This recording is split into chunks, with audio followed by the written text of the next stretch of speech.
Piling mo ako'y mananahan, pagkat ikaw lamang aking kalakasan. Sa piling mo tagumpay ko'y naranasan.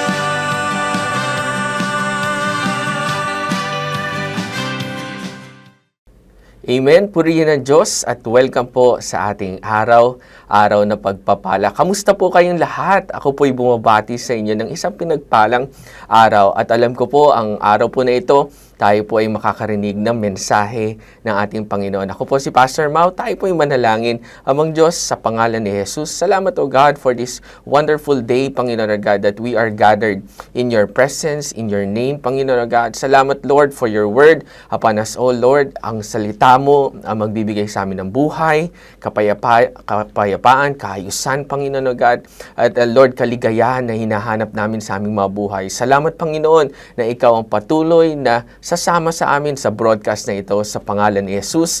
Amen and amen. Kamusta po kayong lahat? Alam niyo ho, malapit na po magtapos ang taon na to ng 2024. Marami siguro ho sa atin nagtatanong, paano kaya magtatapos ang taon natin?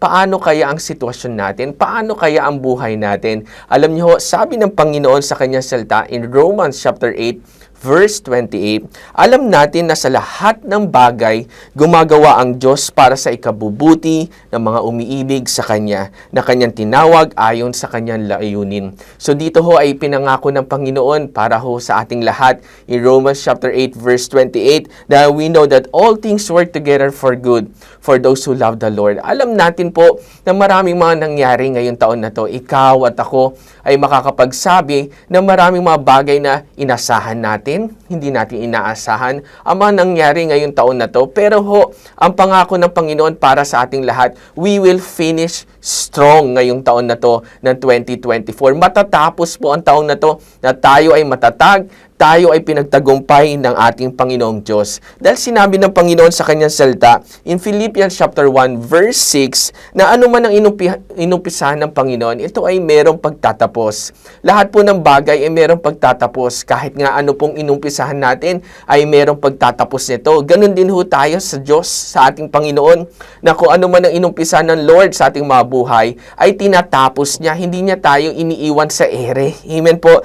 Kaya tandaan ho natin na kung meron man sa inyo nagdududa kung paano magtatapos ang taon na to, ang pangako ng Lord in Romans chapter 8 verse 37, yet in all these things we are more than conquerors through Him who loved us. We are more than conquerors through Him who loved us. Ikaw ay more than a conqueror dahil ang Diyos ang nagmamahal sa ating lahat. Tayo po ay magtatagumpay. Siguro po kailangan din natin balikan o suriin ang ating sarili sa pagtatapos po ng taon na ito. Kung dinideklara ho natin na ang pagtatapos ng taon na to ay matagumpay, kailangan din po maniwala tayo hanggang sa huling detalye ng salita ng Panginoon na tayo po ay magtatagumpay. So paano po tayo matatapos na matatag at strong ngayong taon na to? Number 1 po ay kailangan i-prioritize pa rin po natin yung relasyon natin sa ating Diyos. Ano ho ba ang pinanghahawakan ho natin sa taon na to? Sino ba ang pinanghahawakan natin sa taon na to? Marami ka bang pinanghahawakan? 13-month pay mo na paubos na? Bonus mo na paubos na? Or yung, kumbaga, account balance mo na paubos na rin? Or kaya ikaw mismo sa buhay mo, ang pag-ibig ay nauubos na o pasensya? Paalala ng Lord para po sa ating lahat, i-prioritize pa rin po natin ang, kumbaga, relasyon natin sa ating Diyos. Always find delight sa salita ng Panginoon at sa Kanya. Amen po. Kailangan ng kagalakan po natin ay hindi nawawala sa pagtatapos ng taon na to. Marami naman ho mga nangyari sa taon na to na hindi natin inaasahan. Alam ko po, ikaw at ako makakapagsabi, hindi ko po inaasahan na ganito ang pagtatapos o ganito ang mga pangyayari, pero magkaroon ka pa rin ng kagalakan, magkaroon ka pa rin ng kaligayahan sa salita ng Panginoon at sa ating Diyos at sa Kanyang presensya. Dahil tandaan mo, hindi ho tayo pababayaan ng Panginoon. Pangalawa ho, ay kailangan din ho natin i-reflect o kumbaga pagbulay-bulayan o evaluate natin din ang ating mga sarili. Baka meron din po kailangan ayusin o meron din kailangan i-repent sa Panginoon. Examine po natin ang ating mga sarili, yung growth po natin spiritually. Ngayong taon po ba, nag-grow po ba tayo o nasanay na lang tayo na lahat ng bagay ay tinatanggap natin kahit hindi magaganda, parang settled na lang po tayo doon. We must remember na ang buhay po ng isang Kristiyano ay punong-puno ng pananampalataya. Hindi ho tayo nawawalan ng faith sa panahon na ito. Kung nag-umpisa ang taon na ikaw ay punong-puno ng pananampalataya, you will end the year na mas mainam, mas mataas, at mas pinatatag ng Panginoon ang ating mga pananampalataya. I-evaluate po natin, baka merong mga bagay na tayo po ay kumbaga weaknesses natin or shortcomings natin sa buhay natin, dito ho pumapasok yung biyaya ng Diyos, pag-asa ng Panginoon, at yung kalakasan ng Lord para sa ating lahat. Huwag niyo po natin hayaan na kung matapos man ng taon na to ng 2024 ay ganun pa rin po o kumbaga meron tayong mga bit-bitin para sa taon ng 2025 na hindi ka nais-nais. Ikaw at ako ay pwede hong mag-repent sa ating Panginoon. Repentance restores our faith and identity in the Lord. Kaya kung meron kailangang i-repent po natin, ihingi natin ng tawad kung tayo man ay nagkamali, tayo man kumbaga na hindi naging maayos ang buhay natin, o tayo man kumbaga binaliwala natin ang ating Panginoong Diyos. Ito po ang tamang panahon para manumbalik sa ating Panginoong Diyos. Pangatlo ho, count our blessings. Amen po ba? Bilangin ho natin ang ating mga pagpapala. Maliit man yan o malaki, tayo po ay patuloy na magalak dahil sinabi ng Panginoon sa kanyang salita in 1 Thessalonians chapter 5 verses 16 to 18, lagi kayong magalak, lagi kayong manalangin at magpasalamat kayo kahit ano ang mangyari dahil ito ang kalooban ng ating Diyos para sa inyo na nakay Kristo Jesus. So, kahit ano man po ang sitwasyon ho natin, magpasalamat ho tayo.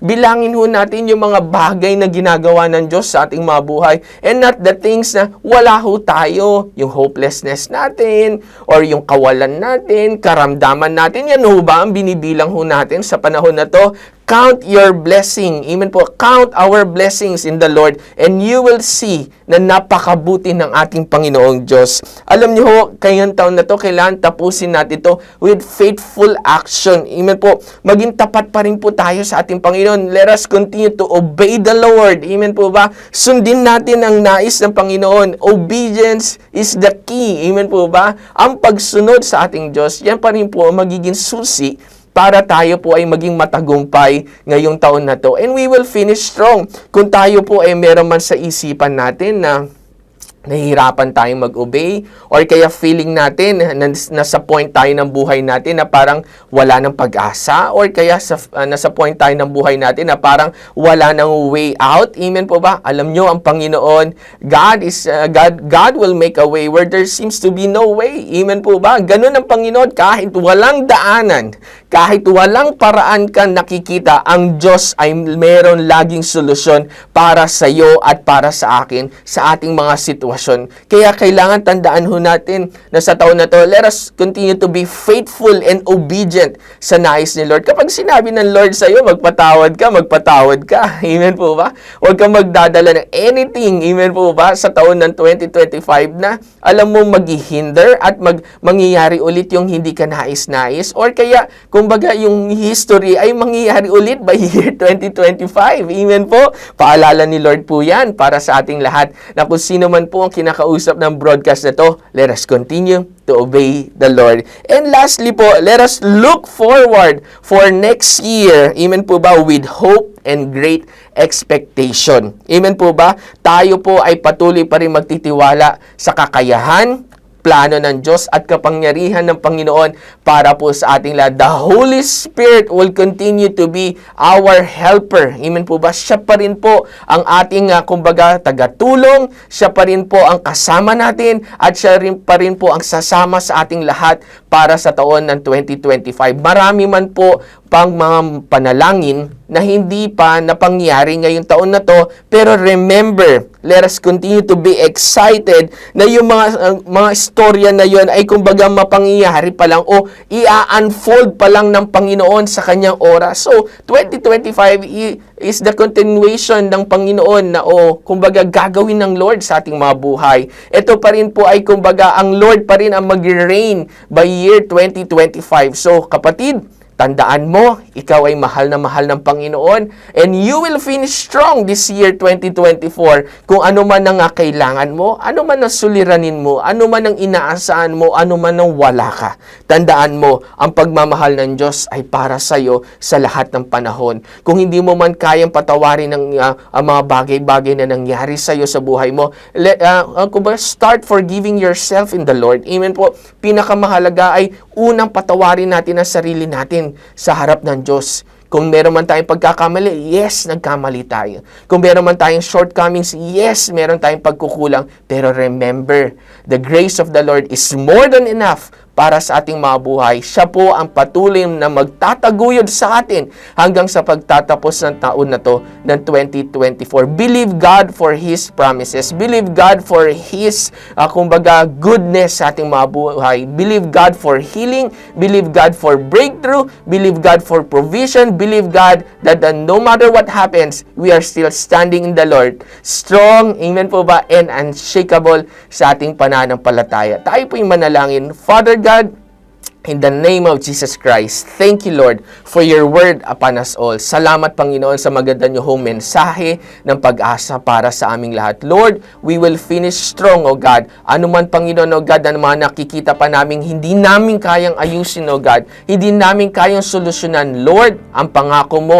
ay laging merong solusyon, Panginoon, O God. Ang buhay namin ay laging nakasandal at nakatuon, Lord God, at ikaw ang aming kanlungan. Holy Spirit, hayaan mo na tulungan mo kami araw-araw sa aming mga buhay. Fill us up with your power, with your presence, with your joy and peace, Panginoon God. At alam namin, Panginoon, ang taon na to, kami pa rin po ay matatag at matagumpay. At alam namin, kasama ka pa rin namin, Panginoon, hanggang sa dulo ng taon na to. Salamat, Lord, sa mensahe niyo po para sa aming lahat. Purihin ka, Panginoon, sambahin ang pangalan mo, at ikaw ang siyang patuloy na madakila sa lahat ng panahon, sa pangalan ni Jesus. Amen and amen. Maraming salamat po, at dyan po nagwawakas ang ating araw-araw na pagpapala. God bless you. Bye-bye.